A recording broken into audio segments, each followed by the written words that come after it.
All right, here we go on the whirlwind update for the Farmall Cub.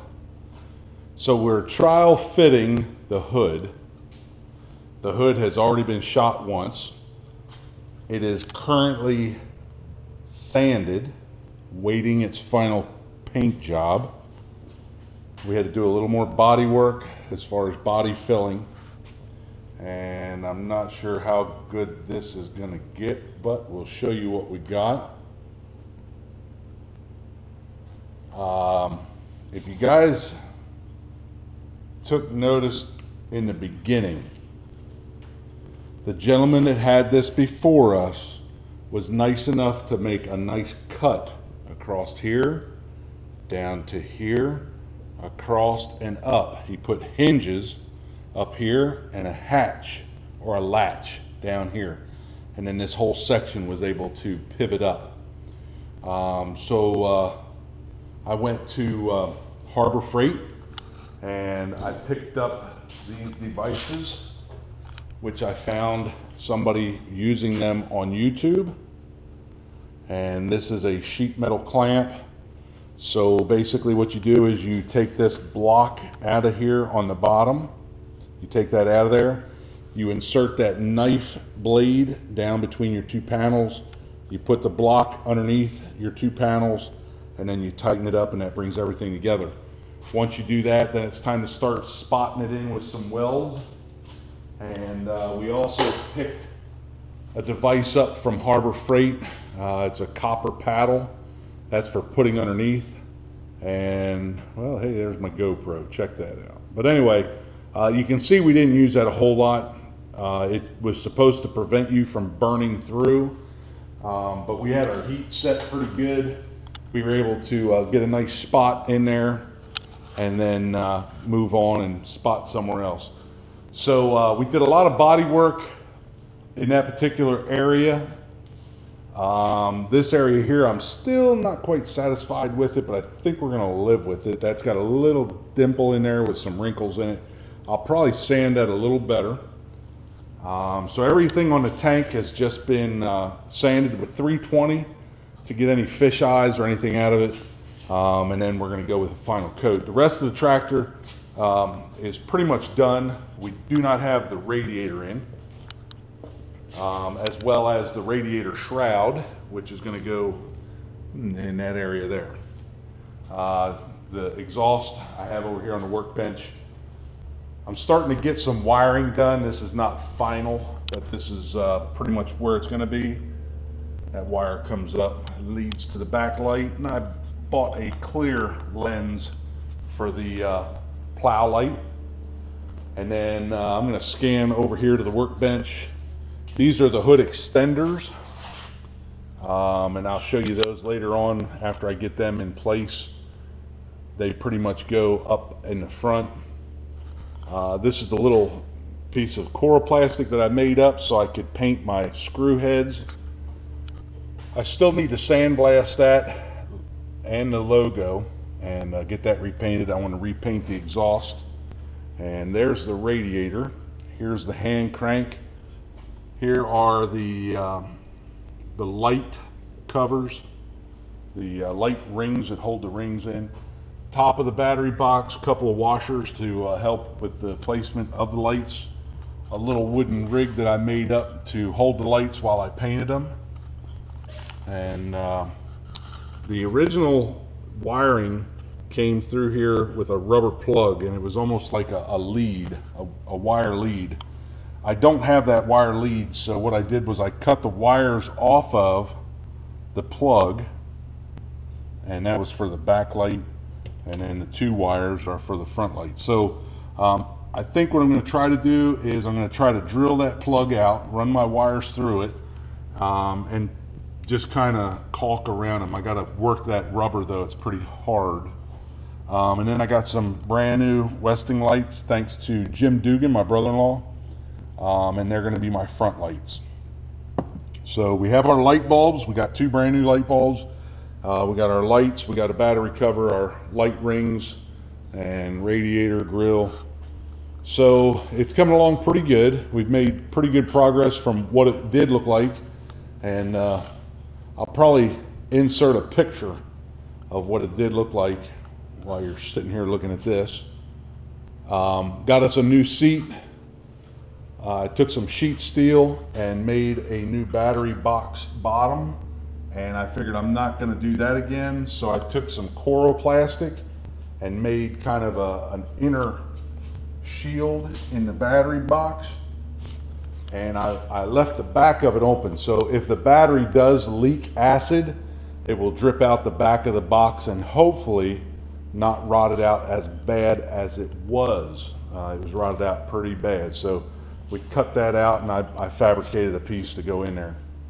Got my dashboard in, had to order a new switch.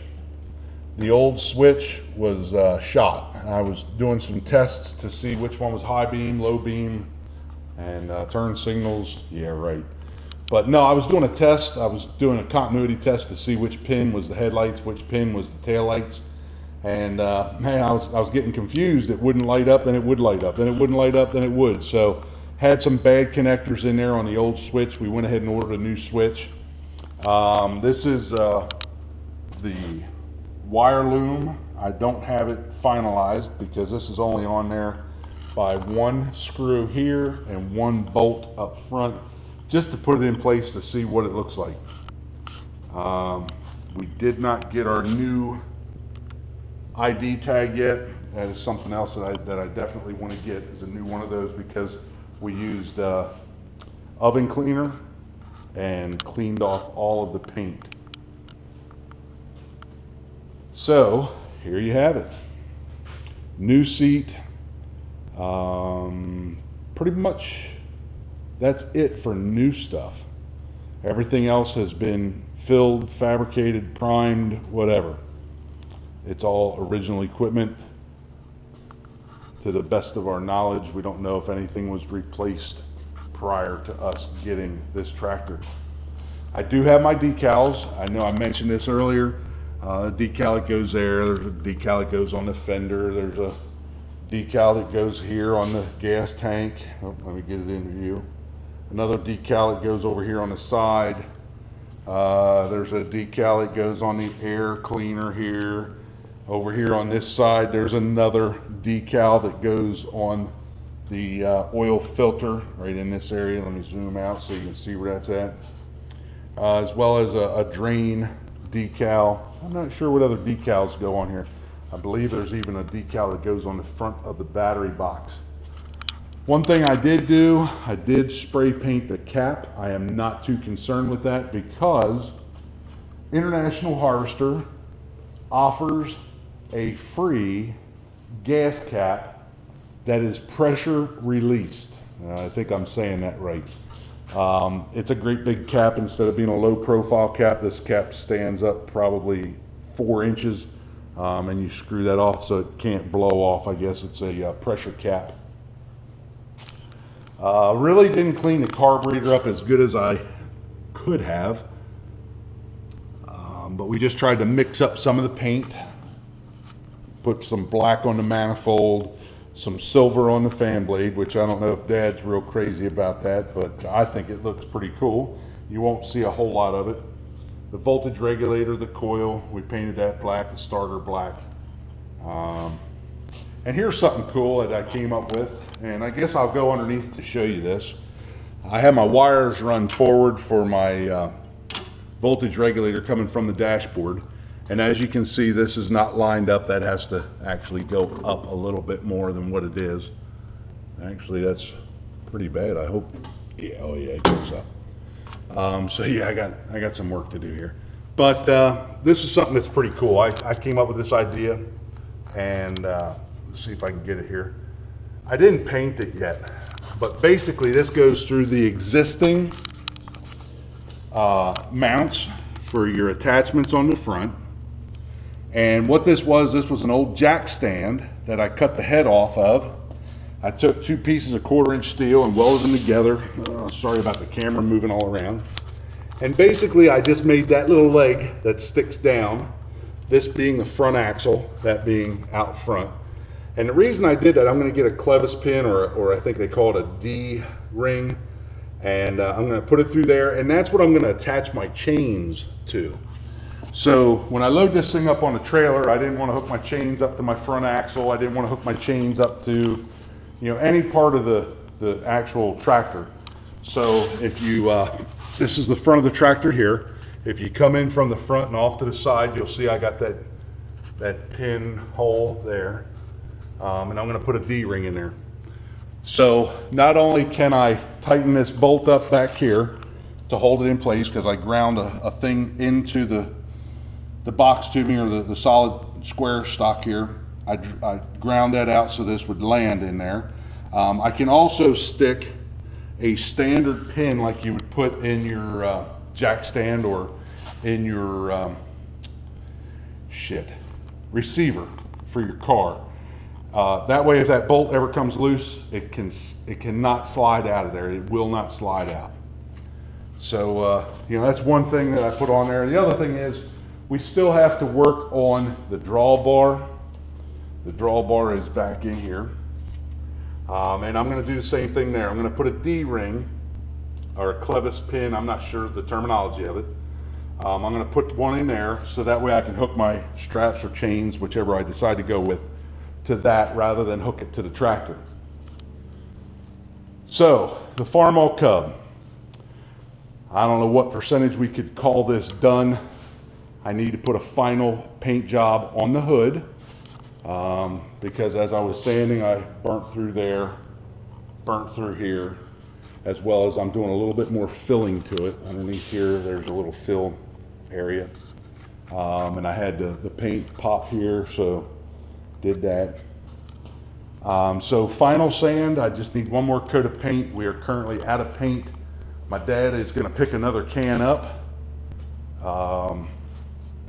But we don't have that yet. Farmall Cub, 1964 square front. Gentleman contacted me and told me that there were only 2,200 of these made.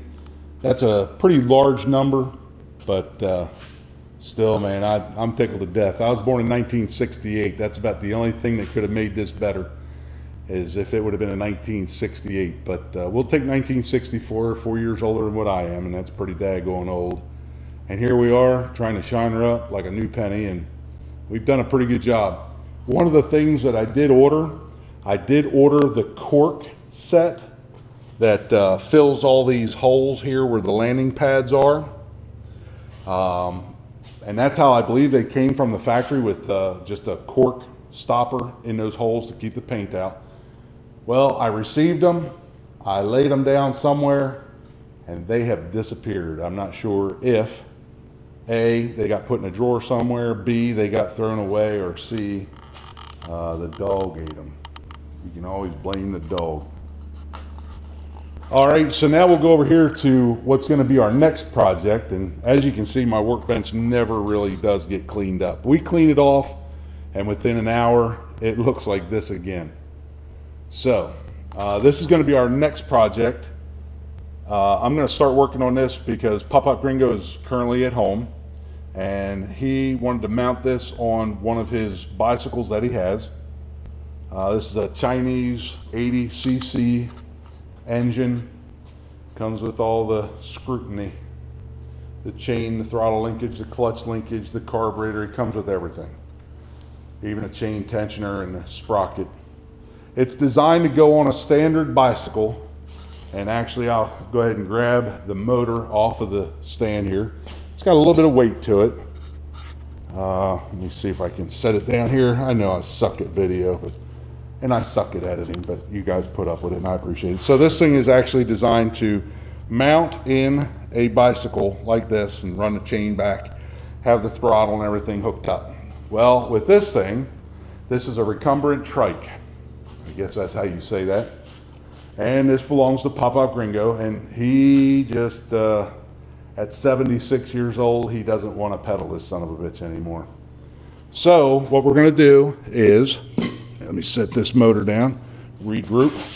We are going to make a bracket up to mount that motor somewhere in this position. Now that poses a whole lot of challenges. The clutch doesn't work that way unless you have linkage coming all the way out here and up. So we got to figure out what we're doing there.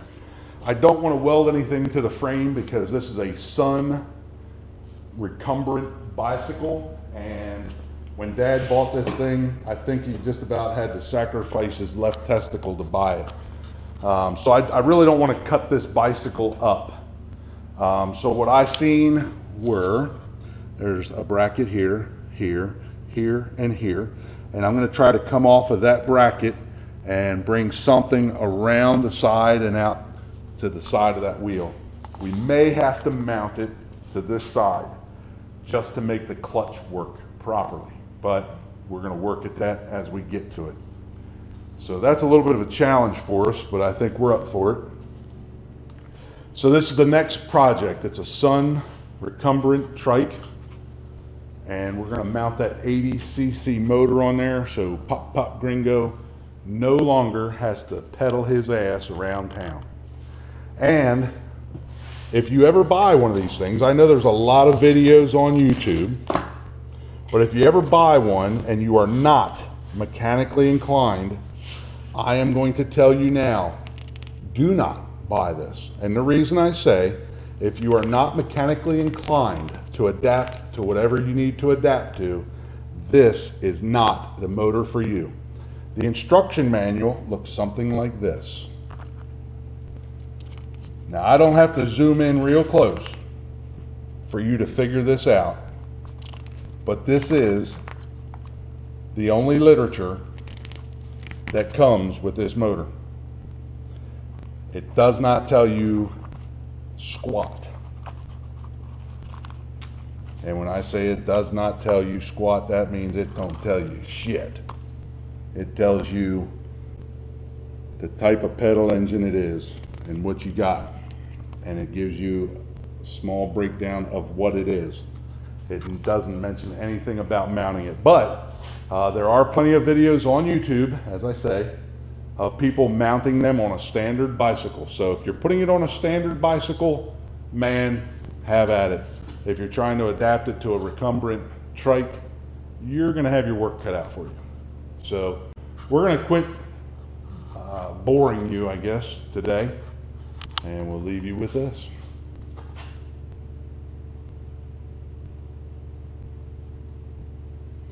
Again, thanks for watching. Comment, subscribe, like, dislike, whatever you want to do. We appreciate it all. Have a good day.